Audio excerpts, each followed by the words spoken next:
देखो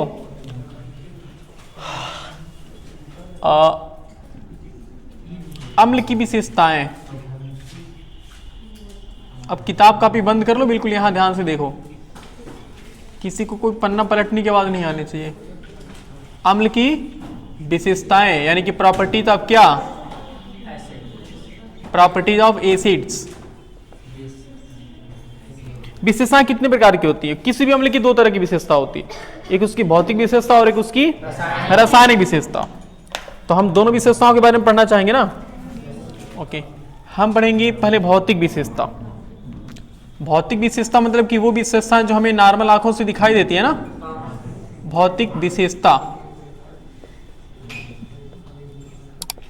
भौतिक यानी कि फिजिकल प्रॉपर्टीज, उसे हम क्या बोलते हैं? Physical properties. शांत रहिए। फिजिकल प्रॉपर्टीज, भौतिक विशेषता। पहली भौतिक विशेषता क्या है कि अम्ल स्वाद में खट्टे होते कि नहीं होते? अम्ल स्वाद में कैसे होते हैं? चींटी को खाओगे पता चल जाएगा ना। कल खाया हो, कैसा लग रहा था संतोष? बड़ी दुविधा है जी, चींटी नहीं मिल रही है, बेचारे को कोई चींटी ला कर दो।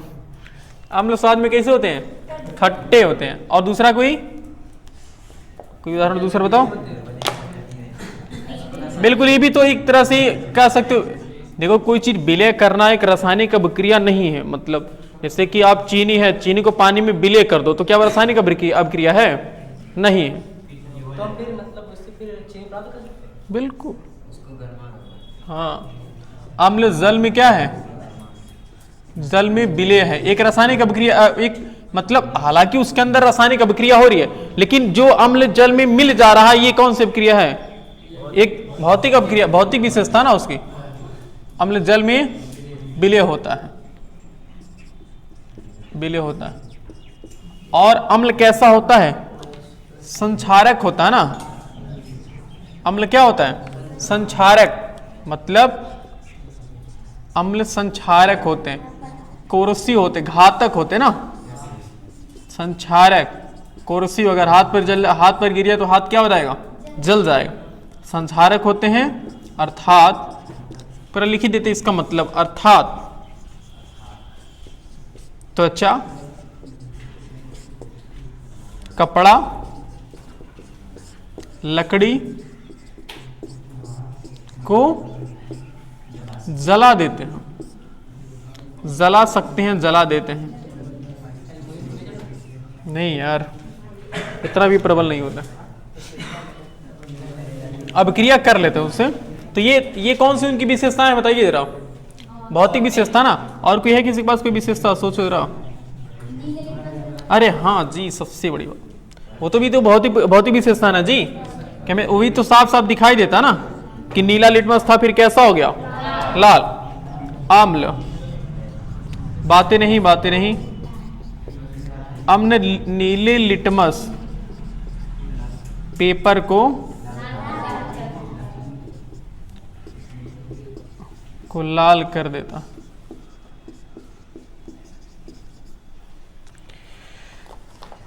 नाम नीला है तो नीला से बनाया जाए, नीला। देखो अब सही है। नीले लिटमस को कैसा कर देता है? लाल कर देता। कौन? अम्ल। लिटमस पेपर याद रखना, ठीक है। ये उनकी कौन सी विशेषताएं हैं? अम्ल की भौतिक विशेषताएं हैं। हम बात करने वाले हैं किसकी विशेषताएं? अब रासायनिक विशेषताएं, यानी कि केमिकल प्रॉपर्टीज। केमिकल प्रॉपर्टीज ये मेन, यही देखो मेन यही चीजें हैं। भौतिक विशेषता भी हमारे लिए जरूरी है, उतना ही जरूरी कौन है? रासायनिक विशेषता भी। इसमें सबसे पहला है, मेरे ख्याल से वहां से लिखें क्या? देखो यहां से लिखते हैं।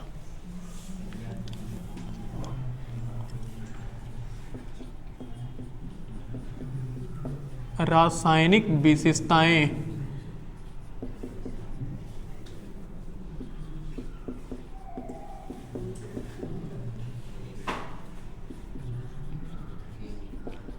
Chemical properties.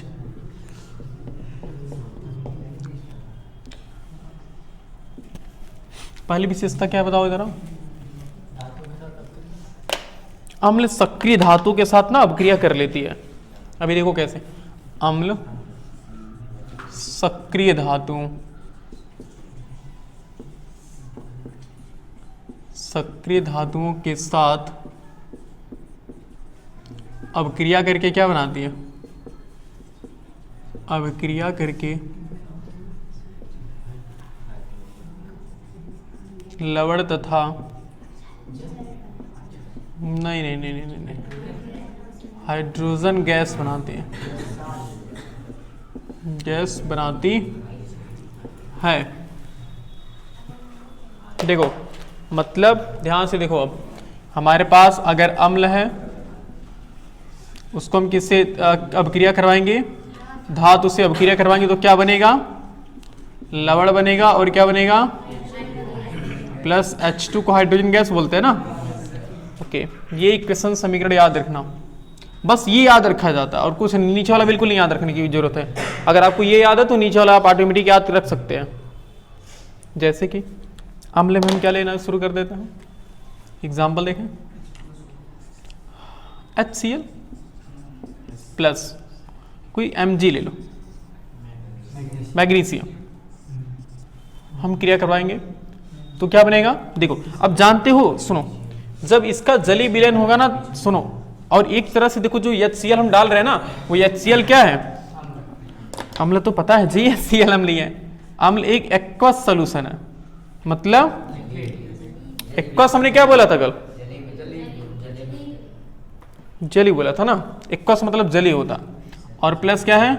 क्या हमने लिखा था? मैग्नीशियम। मैग्नीशियम एक सॉलिड होता है ना।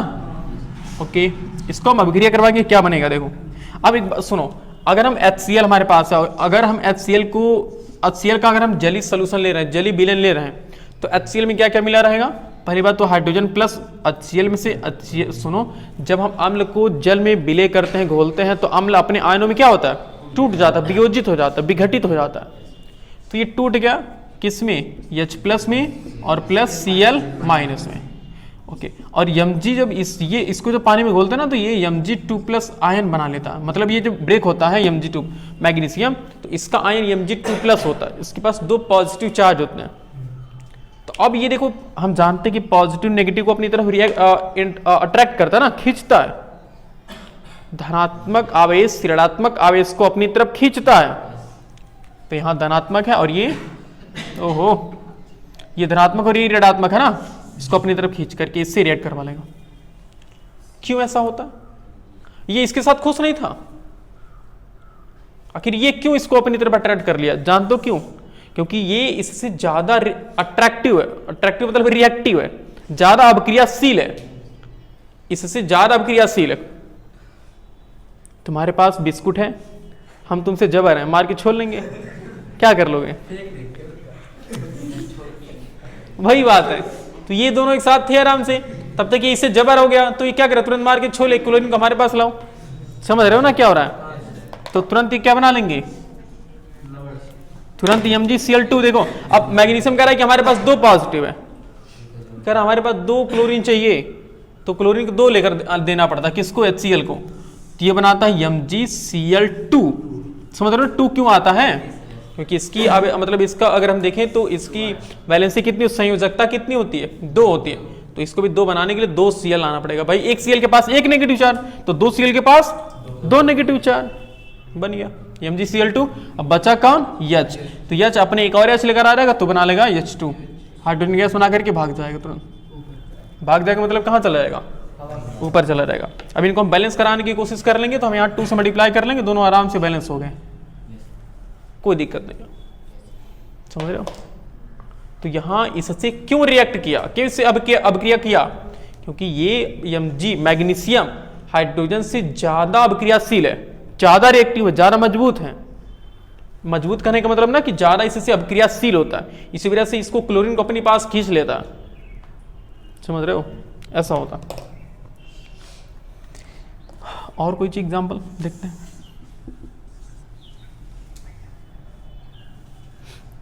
हमारे पास है HCl, हमने इसको रिएक्ट करवा दिया किससे, मैग्नीशियम जिंक से करवा दिया। HCl मतलब कैसा, H2SO4 से करवा दी इस बार। चलो उन्हें तो कहोगे सर एक ही बार आप HCl को बार बार।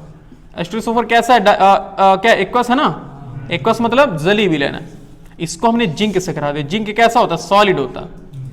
ओके हमने रिएक्ट करवा क्या, हाँ जिंक है और क्या, Zn मतलब जिंक। तो सुनो अब इसको आप क्रिया करवाएंगे। देखो अब इसका जली विलेन कैसा होगा, जरा सोचो। देखो इसका जली विलेन क्या होगा, हम जानते हैं, जानना चाहिए तुम्हें कि हाइड्रोजन की संयोजकता एक होती है, तो ये H प्लस बनाएगा।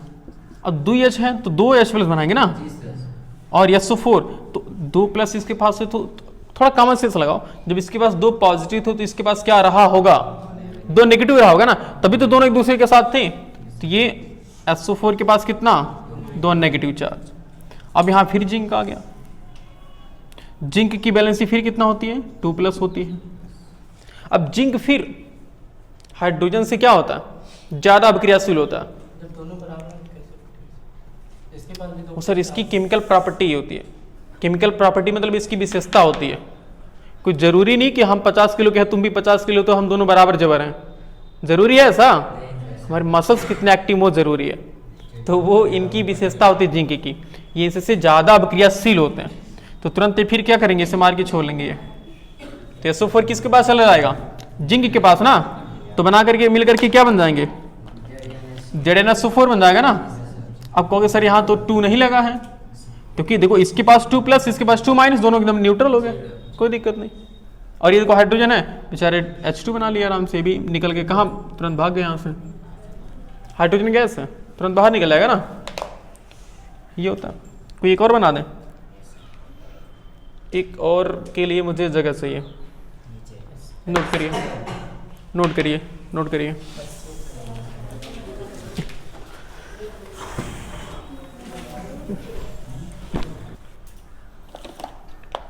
देखो एक और उससे करा लेते हैं हम, मेरे ख्याल से आयरन से करा लेते हैं, मतलब लोहा से, जानते हो, यानी कि उससे किससे कराते हैं, NaCl से करा लें।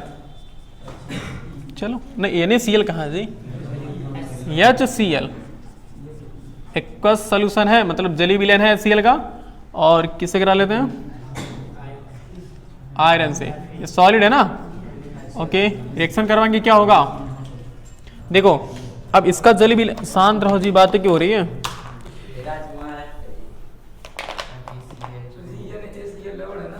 हाँ भाई गलती से बोल दिया गया वो। सुनो HCl है तो इसमें अगर ये वियोजित होगा तो H प्लस आयन और क्लोरीन आयन में वियोजित हो जाएगा ना। और ये Fe देखो आयरन, आयरन की संयोजकता जान दो कितनी होती है, 2 प्लस होती है। अभी हम अपने मन से नहीं लिख रहे हैं जी, देखो जो हमने Fe2 प्लस लिखा, Mg2 प्लस लिखा, Zn2 प्लस, और Na होता ना सोडियम, तो सोडियम पर 1 प्लस होता, तो हम ये चीज़ अपने मन से नहीं लिख रहे हैं, ये उसका इलेक्ट्रॉनिक विन्यास से होता है ये सब चीज़ें। क्लास 9 में थोड़ा इलेक्ट्रॉनिक विन्यास पढ़ोगे, किसी एक हम बता देते हैं, जैसे कि आयरन के बताते हैं। तो आयरन निकल कॉपर जिंक, आयरन का कितना होता है, 27 मेरे ख्याल से होता है, 27 होता है। आयरन निकल कॉपर जिंक 26, 27, 28, 29, 30, 26 होता है।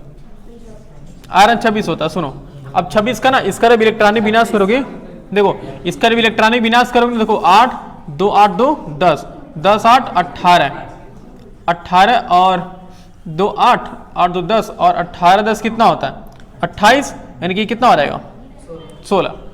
देखो 8 2 10 और 10 16 कितना हुआ 26, या फिर ऐसे समझो 2 8 2 10 10 8 18 और 18 10 नहीं हाँ 18 8 कितना होगा 26। ये इससे नहीं होगा, ऐसे ऐसे ही, ये 2 8 18 32 होता है ना, तो 2 8 और ये कितना होगा 8 10 10 और 16। तो इसको कितने इलेक्ट्रॉनों की कमी है, अब कहोगे सर 2 इलेक्ट्रॉनों की, लेकिन ऐसा नहीं है। देखो इसके लिए ना थोड़ा सा मुझे आप बाओ का नियम पढ़ना पड़ता है।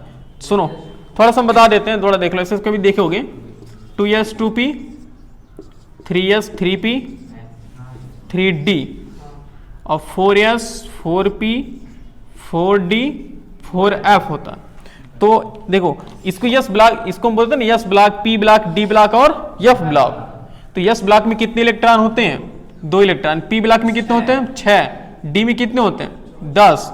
और एफ में कितने होते हैं? 14। इतने इलेक्ट्रॉन होते हैं। इसको याद रखने का तरीका ऐसे होता है कि तीर ऐसे लगाते रहो, फिर ऐसे लेकर आओ तीर यहां पर।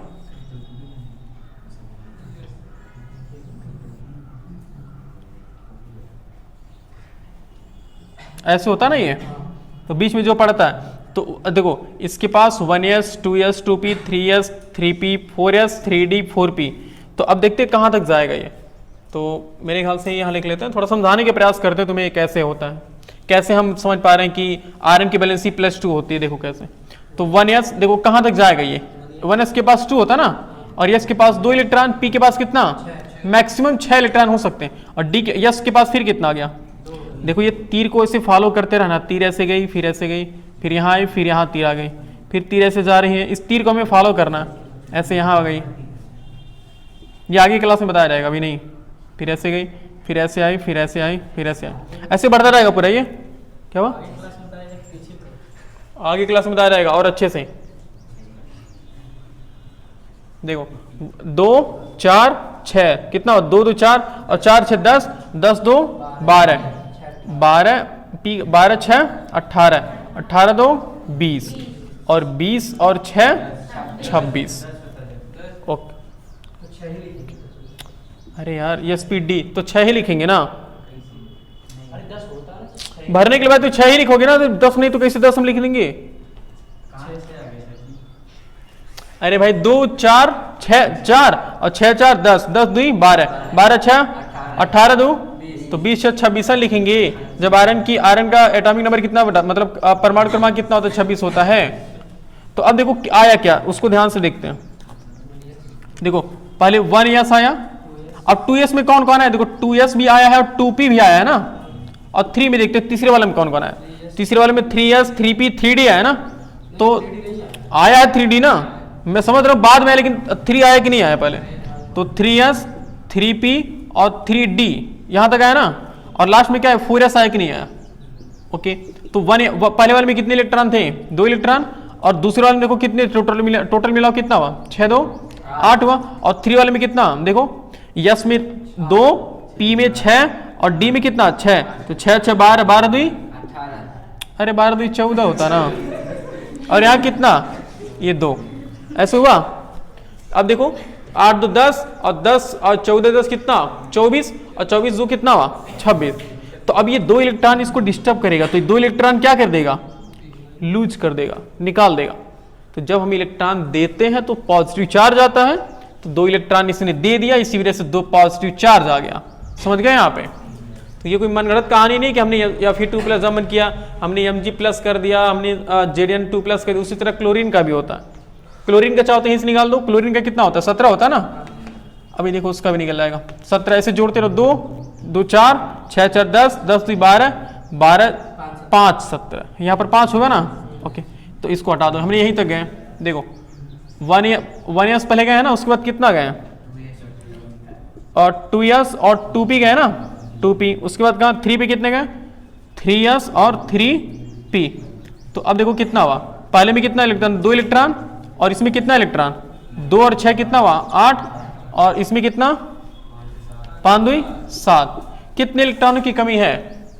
अगर इसके पास 1 इलेक्ट्रॉन और आ जाते तो ये अपना अष्टक पूरा कर लेता ना, अपना ऑक्टेट कंप्लीट कर लेता, यानी कि अपना अष्टक पूरा कर लेता। तो 1 इलेक्ट्रॉन की कमी है, तो 1 इलेक्ट्रॉन किसी से ले लेता है, तो ग्रहण करता, तो कौन सा चार्ज आता है इसके पास, नेगेटिव चार्ज आता है। भाई जब कोई इलेक्ट्रॉन लेता है तो ऋणात्मक मतलब ऋणायन आता है ना जी, हमने बताया था। तो वो चीज़ इसी वजह से इस पर क्या कौन सा चार्ज है, ऋणात्मक चार्ज आता है। तो ये सब चीज़ें जो हो रही ना, वो ऐसे मनगढ़ंत कोई कहानी नहीं है, ये सब चीज़ें रियलिटी में है ऐसे। तुम्हें क्लास 11th में इसको और डीपली पढ़ाने का, पूरा एकदम सब कुछ पढ़ाने का। तो हाँ, हम थोड़ा मुद्दे से लग रहा भटक गए थे। देखो अभी कितना हो रहेगा, तो ये बताओ FeCl2 हो जाएगा ना, FeCl2। एक्चुअल में जानते हो ये भी इक्वस सोल्यूशन बन जाता है, हमने वहाँ इक्वस लिखा नहीं, कोई यहाँ भी ये सब इक्वस हो जाते हैं, इक्वस हो जाते हैं। ये भी इक्वस हो जाएगा और प्लस H2O क्या हो जाएगा, ऊपर भाग जाएगा। अच्छा एक चीज और सोच सकते हो, और ये जरूर देखो, सभी हमने क्या लिखा, अम्ल प्लस धातु, अम्ल धातु से अब क्रिया करके क्या बनाता है, लवण और हाइड्रोजन गैस बनाता है। भाई साहब ये केमिस्ट्री हमारे गांव वालों को पता है, सबके गांव वालों को, सबके घर वालों को पता होता है, सबके मम्मी पापा को पता होता है ये वाला ये नियम, लेकिन तुमको नहीं पता है। जानते हो अगर ये पता नहीं होता तो क्या, अच्छा सिरके में कौन सा अम्ल होता है,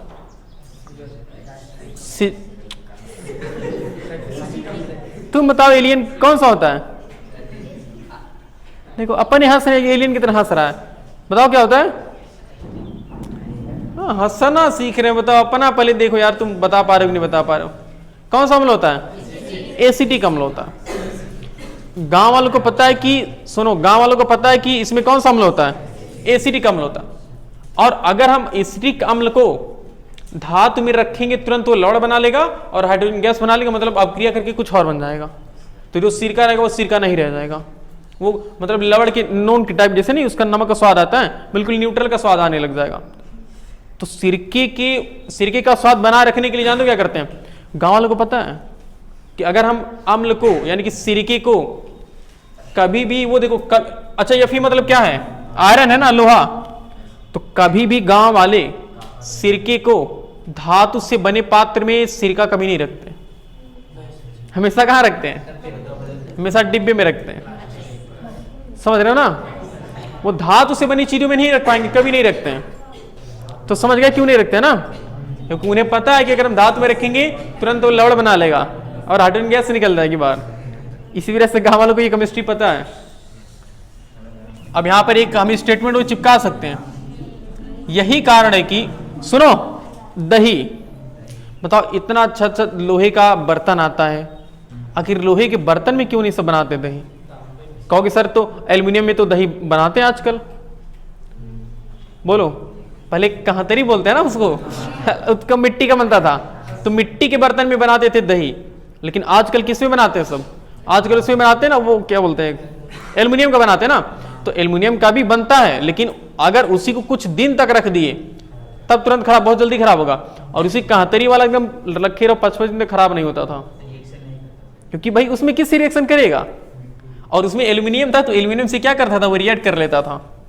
भाई दही में अम्ल होता कि नहीं होता जी, लैक्टिक एसिड, दही में लैक्टिक अम्ल होता है, इसी वजह से दही को भी, दही हो गया, सिरका हो गया, इन सबको किसी लोहे के बने धातु के बने पात्र में नहीं रखते हैं, यही कारण होता है, क्योंकि वो तुरंत धातु से अपक्रिया करके क्या बना लेगा, लवण और हाइड्रोजन गैस बना लेगा। तो यही कारण है कि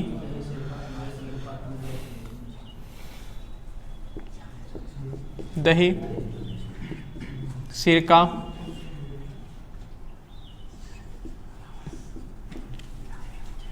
आदि अम्ल से बने खाद्य पदार्थों को धातु के पात्र में नहीं रखा जाता।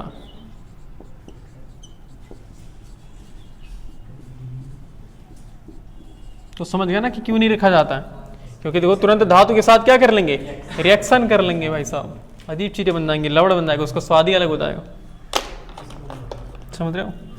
तो यही रीजन होता है, नोट करो जल्दी से, जल्दी नोट करो ये। इसका मतलब कि हमारे गांव वालों को पता होता है, लेकिन उनसे पूछो कि रिएक्शन बता पाएंगे जी, रिएक्शन नहीं, लेकिन पता है उनको ये चीजें, लेकिन वो रिएक्शन नहीं पता है कभी। ओके अच्छा, एक रिएक्शन, एक मिनट, एक थोड़ा एक्सपेरिमेंट कर लेते हैं। मान लो कि हम लोग लैब में चले गए, तो कोई एक देख लेते हैं। जैसे कि हमारे पास HCl था, अभी को कैसा सोल्यूशन था, एक्वस था ना, बोलो। और हमारे पास क्या था, Fe था, जो कि क्या है, सॉलिड है। और इसको हम रिएक्शन करवा दी, क्या बना था, FeCl2 बना था, जो कि एक्वस सोल्यूशन है।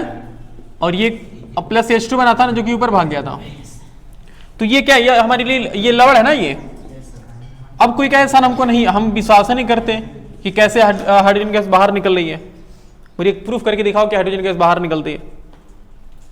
मान लो रावण ही है, इनको विश्वास ही नहीं हो रहा कि यहाँ से हाइड्रोजन गैस निकलेगी। हमने जितने भी धातु के साथ अभिक्रिया करवाया, सब में हाइड्रोजन गैस निकल रही थी ना, सब में हाइड्रोजन गैस बाहर निकल रही थी। अगर हम इसको फील करना कि कैसे निकल रही है, रियलिटी में निकल रही है कि मजाक हो रहा है यहाँ पे, माचिस बार देंगे बकेट भर जाएगा।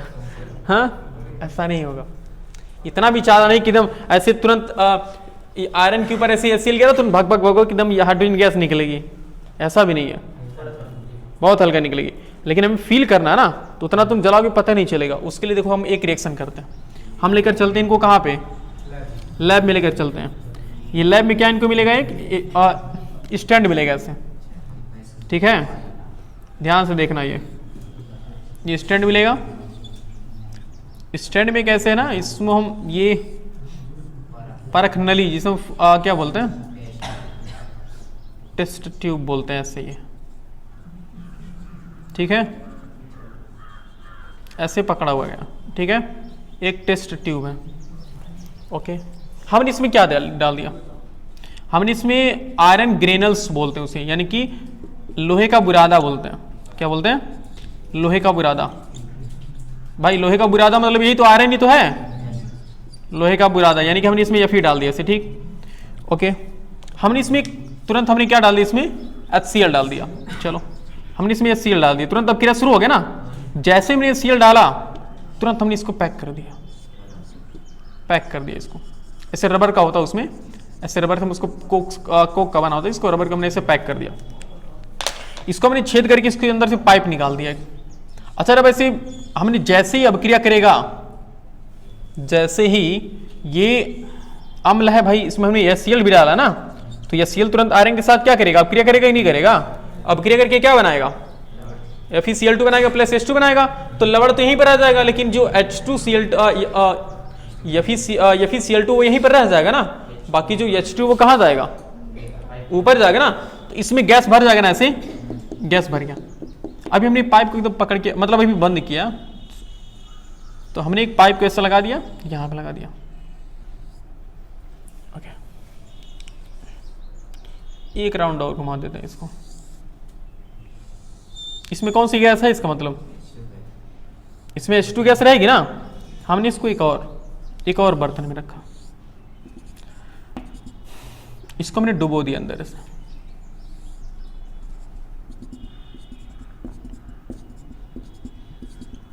अब यहां पर हमने सोप यानी कि साबुन से घुला पानी, ये पानी कैसा है,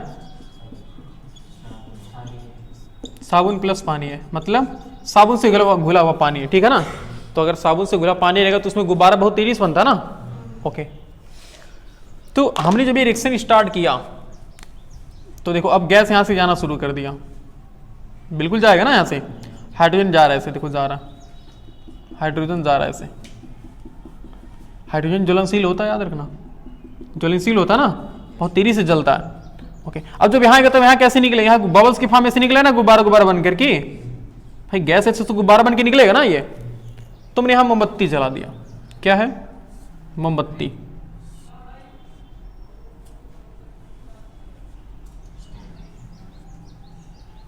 ये मोमबत्ती है हमारे पास, ठीक है, जलती मोमबत्ती है।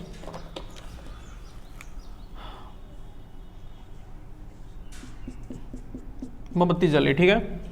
अब जैसे ही गुब्बारा यहाँ आएगा तुरंत यहाँ ऊपर आके फूट जाएगा ना, यहाँ पे यहाँ आके फूट जाएगा, हमें दिखेगा साफ साफ, हमें दिखेगा कि देखो इस पाइप से ऐसे गैस निकल रहा है, ऐसे भाई गैस ऐसे एकदम बबल्स बना लेगा ना, गुब्बारा बना लेगा ना, तो गैस के गुब्बारे से बाहर निकल देंगे, बस यहाँ पट पट फूट जाएंगे।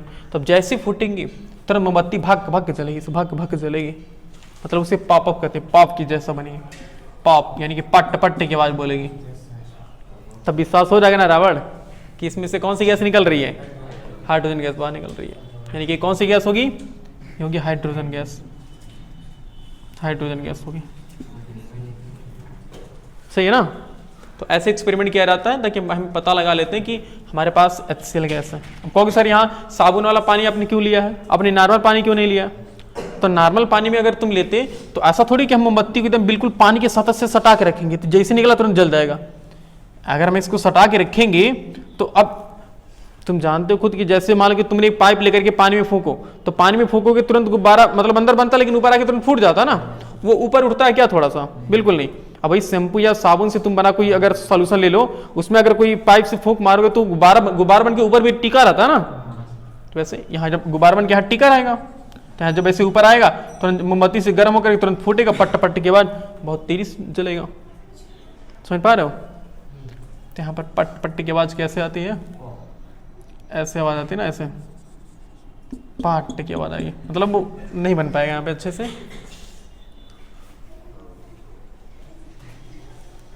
पॉप के आगे लाली लगा तो क्या बन जाएगा? ये पॉप है, ठीक है। तो मेरे ख्याल से ये मतलब ऐसे रिएक्शन होता है, इसको हटा देना। ये कुछ याद रहेगा जी इसके बारे में? अम्ल क्षार के साथ अपक्रिया करके क्या बनाता है? ये तो सबको याद होना चाहिए जी। अम्ल क्षार के साथ अपक्रिया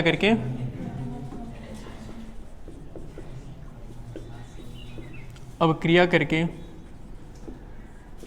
ये सबसे फेमस इक्वेशन है जी, सबको तो पता होना चाहिए। लवण तथा जल बनाता।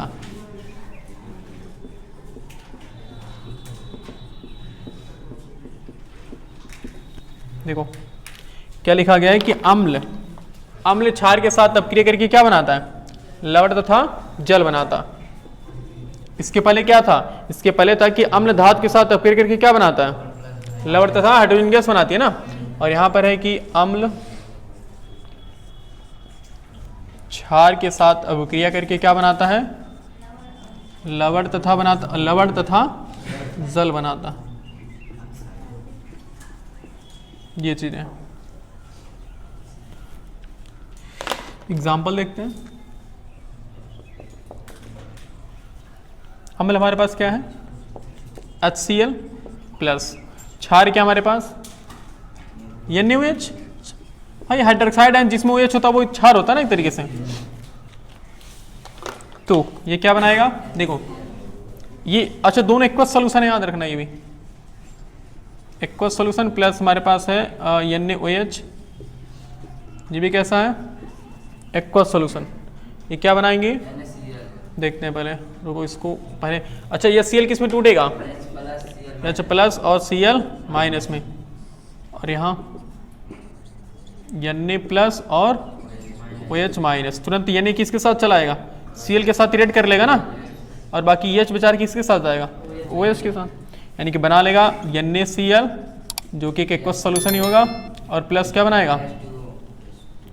NaCl plus H2O। ओके ये बनाता। जहाँ NaCl क्या है हमारे लिए? NaCl एक लवण है, और बाकी NaOH क्या है? क्षार है, और Cl क्या है? अम्ल है। इसका नाम क्या है? हाइड्रोक्लोरिक अम्ल है। इसका नाम है सोडियम हाइड्रोक्साइड है। इसका नाम है सोडियम क्लोराइड, जो कि साधारण नमक होता है ना, सोडियम क्लोराइड। इसका नाम क्या होता है? Sodium hydroxide. इसका नाम तो समझ रहे हो क्या होता है ना? हाइड्रोक्लोरिक अम्ल। ओके और एग्जांपल देखते हैं।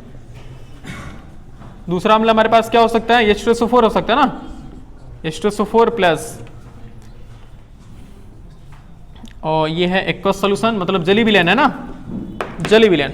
इसको हम अपक्रिया करवाएंगे किससे? क्षार से। यानी कि हमारे पास है KOH, पोटेशियम हाइड्रोक्साइड क्षार होता है, प्रबल क्षार होता है, एक्वस सोल्यूशन। तो इसके साथ अपक्रिया करेगा, क्या बनेगा देखते हैं। H2SO4 किस में टूटेगा? H प्लस में, यानी कि देखो 2H है ना, तो 2H प्लस होगा ना, और SO4 माइनस, यानी कि SO4 पर 2 माइनस होगा, इसकी बैलेंसी -2 होती है। और KOH ये टूटेगा तो K प्लस में और OH माइनस में। तुरंत K प्लस किसके साथ रिएक्ट कर लेगा? SO4 के साथ। लेकिन K प्लस के पास, K के पास सिर्फ एक ही पॉजिटिव चार्ज है, और SO4 के पास 2 है, तो इसको 2 होना चाहिए ना, इस वजह से अब एक और बुलाएगा, यानी क्या हो जाएगा? K2SO4 हो जाएगा। समझ रहे हो? और ये क्या बना लेगा? कहाँ गया? ये H2O बना लेगा ना, ये प्लस H2O। बैलेंस कर लेते हैं, मतलब संतुलित करने के लिए हमें इसमें 2 से गुणा कराना पड़ेगा। बोलिए तरह, मेरे ख्याल से बैलेंस हो गया? नहीं सर, यहाँ 2 2 4 हुआ, और यहाँ 2 से और गुणा करा लोगे, बैलेंस हो गया। देख लो, हाइड्रोजन 2 और हाइड्रोजन 2 4 हुआ, और यहाँ पर 4 हाइड्रोजन हो गया ना। SO4 एक बार है, SO4 एक बार है, और ऑक्सीजन यहाँ पर 2 बार है, और यहाँ भी ऑक्सीजन कितनी बार हो गया? 2 बार। मतलब इक्वेशन बैलेंस हो गया। सही है। एक और देख लेते हैं।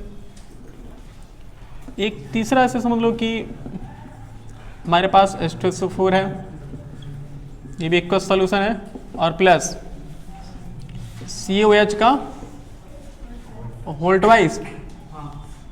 वाइज बनाएगा क्या, देखो दोनों एक्वस सॉल्यूशन है जी, एक्वस हटा देते हैं, समझ जाओगे, एक्वस थोड़ा जगह कम मिलेगा हमें।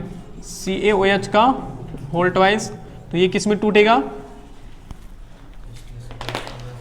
देखो तो ये H2SO4 है ना, तो ये H प्लस में टूटेगा ना, तो 2H प्लस हो जाएगा, और SO4 यानी कि SO4 पर 2 माइनस हो जाएगा ना, और ये देखो क्या होगा, ये Ca2 प्लस और OH के पास 1 माइनस, तो 2 OH है ना। अब Ca किसके साथ रिलेट करेगा, SO4 के साथ, तो ये बना लेगा CaSO4, और प्लस ये क्या बनाएंगे, H2O बनाएंगे ना। बैलेंस करने के लिए देखो 2 के साथ गुणा कराना पड़ेगा क्या, हाँ 4 हाइड्रोजन है, वहाँ पर 2 हाइड्रोजन, यहाँ हम 2 से गुणा करा देंगे, देख लो जी 2 हाइड्रोजन और 2 हाइड्रोजन कितना 4 हुआ ना, और यहाँ 2 दूना 4 बैलेंस है, और ऑक्सीजन कितनी, ऑक्सीजन यहाँ पर 2 और यहाँ पर भी ऑक्सीजन कितना हो गया, 2 हो गया, मतलब ये बैलेंस हो गया। ओके, तो हमें क्या 2 चीज़ याद रखनी पड़ेगी कि हम अम्ल को धातु के साथ अपक्रिया करवाते हैं तो क्या बनता है, लवण तथा हाइड्रोजन गैस बनता है। जब सिर्फ धातु के साथ अपक्रिया कराएंगे तो लवण तथा गैस बनाएगा, मतलब गैस मतलब H2 बनाएगा, हाइड्रोजन गैस, और अम्ल को अगर हम क्षार के साथ अपक्रिया करवाएंगे तो क्या बनेगा, लवण तथा जल बनेगा। नोट कर लो, फिर मिलते हैं कल।